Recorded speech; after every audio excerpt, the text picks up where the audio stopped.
আজকের রয়ের এপিসোডটি তুলনামূলকভাবে অনেকটা ভালো ছিল, কেননা আজকের এপিসোডে আমরা পেয়ে গেছি অনেকগুলো ভালো ম্যাচ, অনেকগুলো ভালো সেগমেন্ট এবং কি অনেকগুলো ভালো আপডেট।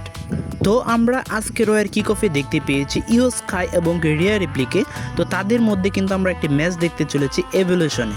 তো এভলিউশনে আমরা রিয়া রিপ্লি ভার্সেস ইও স্কাইয়ের মধ্যে অল টাইটেলের জন্য একটি ম্যাচ দেখতে চলেছি এবং কি ম্যাচটি কিন্তু হতে চলেছে এভলিউশনের মেইন ইভেন্টে।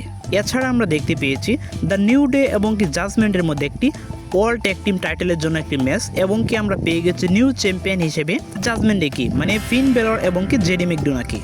এছাড়াও আমরা লিভ মর্গানের ট্যাগ টিম টাইটেলটি যে এতদিন ঝুলেছিল, মানে কার কাছে যাবে টাইটেলটি বা টাইটেলটিকে রিলিং পুশ করানো হবে কিনা তা কিন্তু জানা ছিল না, কিন্তু আজকে রয়্যাল এপিসোডে আমরা অফিসিয়ালি জানতে পেরেছি যে লিভ মর্গানের ট্যাগ টিম টাইটেলটি চলে গিয়েছে এখন রক্সিন পেরেজের কাছে।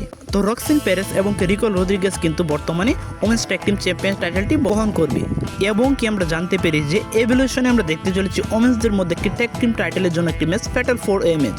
একটি টিম থাকবে র থেকে, অপর একটি টিম থাকবে স্ম্যাকডাউন থেকে এবং কি এনএক্সটি থেকেও একটি টিম থাকবে এবং কি রিকো রদ্রিগেজ অ্যান্ড রক্সিনি পেরেজ।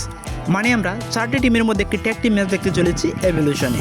এছাড়া আমরা দেখতে চলেছি এভলিউশনে 30 জন ওমেন্সদের মধ্যে একটি ব্যাটল রয়্যাল, যে ম্যাচটিতে জয়লাভ করবে সে কিন্তু ফেস করতে পারবে ক্যাশ-ইন পেরিসে ওমেন্স সুপারস্টারদেরকে। এছাড়াও আমরা দেখতে পেয়েছি বেইলি এবং লারা বেলকোরের মধ্যে একটি নাম্বার 1 কন্ট্রাক্টার ম্যাচ। তো এটিতে কিন্তু কোনো ফলাফল আমরা পাইনি, তো ম্যাচটি কিন্তু ড্রয়েতে রূপ নিয়েছে। তো আমরা ভবিষ্যতে বা হতে পারে সেটা এভলিউশনে বা কোনো একটা প্রিমিয়াম ইভেন্টে আমরা দেখতে চলেছি বেকি লিঞ্চ, লাইরা বেলকোরিয়া এবং কি বেইলির মধ্যে একটি ট্রিপল থ্রেট ম্যাচ ইন্টারকন্টিনেন্টাল চ্যাম্পিয়নশিপের জন্য। এছাড়া আমরা দেখতে পেয়েছি সেথ ফ্রিকেন রোলেন্স এবং কি গুন্থারের মধ্যে একটি প্রোমো সেগমেন্ট। তো সেই সেগমেন্টটি একটি ভালোই সেগমেন্ট ছিল। তো সেখানে আমরা দেখতে পেয়েছি সিএম পাঙ্কের ইন্টারাপ্ট। তো সিএম পাঙ্ক এবং কি সেথ ফ্রিকেন রোলেন্সের মধ্যে আমরা দেখতে পেয়েছি একটি ব্রলিং মুভমেন্ট। তো সেই ব্রটি শেষ হওয়ার পরবর্তীতে আমরা দেখতে পাই এলএ নাইট কিন্তু পিছন থেকে এসে অ্যাটাক করে দিয়েছিল সেথ ফ্রিকেন রোলেন্সকে। তো সিএম পাঙ্ক যখন রিং থেকে চলে যাচ্ছিল তো গুন্থার কিন্তু তার হাত ধরে আটকে দেয়। তো সিএম পাঙ্ক একটি অসম্ভবভাবে একটি ধাক্কা দিয়ে দেয় গুন্থার এবং কি গুন্থারের ফেস এক্সপ্রেশন কিন্তু দেখার মতো ছিল। তো মনে করা হচ্ছে হতে পারে আমরা সামার স্ল্যামে গিয়ে গুন্থার ভার্সেস সিএম পাঙ্কের মধ্যে একটি ম্যাচও দেখতে পারি। এবং কি আজকে রয়ের মেইন ইভেন্টে আমরা দেখতে পেয়েছি পেন্টা এবং কি সেমি জেন ভার্সেস ব্রন ব্রেকার এবং কি ব্রিক বনসরেডের মধ্যে একটি ট্যাগ টিম ম্যাচ। তো এই ম্যাচটিতে জানাই ছিল যে এই ম্যাচটিতে ব্রিক বনসরেড এবং কি ব্রনসরেড জয়লাভ করতে সক্ষম হবে, তো তাই হয়েছে। কিন্তু আমরা দেখতে পাই ম্যাচটি শেষ হওয়ার পরবর্তীতেও কিন্তু তারা আক্রমণ করতে চাচ্ছিল সেমিজেন এবং কি পেন্টাকে। তো সেই সময় আমরা দেখতে পাই জেওসো চলে এসে জেওসো এসে কিন্তু সকলকে বাঁচিয়ে দেয়।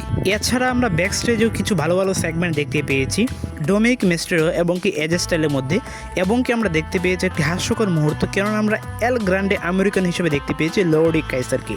তো লর্ডি কাইসার কিন্তু এল গ্র্যান্ডে আমেরিকানে মাস্ক পরে চলে এসেছিল আজকের রিংয়ে। এছাড়া সেথ ফ্রিকেন রোলেন্সের মানি ইন দ্য ব্যাংকের টাইটেলটি কিন্তু মডিফাই করে নতুনভাবে সাজানো হয়েছে। তো দেখতে কিন্তু এখন ভালোই লাগছে সেথ ফ্রিকেন রোলেন্সের মানি ইন দ্য ব্যাংকটি। এছাড়াও আমরা দেখতে পেয়েছি রুসেভ এবং কি শেমাসের মধ্যে একটি সিঙ্গেল ম্যাচ। তো এই ম্যাচটি একটি ভালো ম্যাচ ছিল আমি বলবো। তো এই ম্যাচটিতে আমরা যেরকম ধারণা করেছিলাম একটি হাড্ডাহাড্ডি ম্যাচ হতে চলেছে, তো তাই হয়েছে। তো এই ম্যাচটিতে কিন্তু শেষ পর্যন্ত আমরা রুসেভকে জয়লাভ হতে দেখতে পেয়েছি। তো এই ছিল আজকের রয়্যাল এপিসোডে আপডেট ভিডিও। তো ভিডিও ভালো লাগলে অবশ্যই লাইক, কমেন্ট এবং কি সাবস্ক্রাইব করে পাশে থাকবেন। ধন্যবাদ সবাইকে।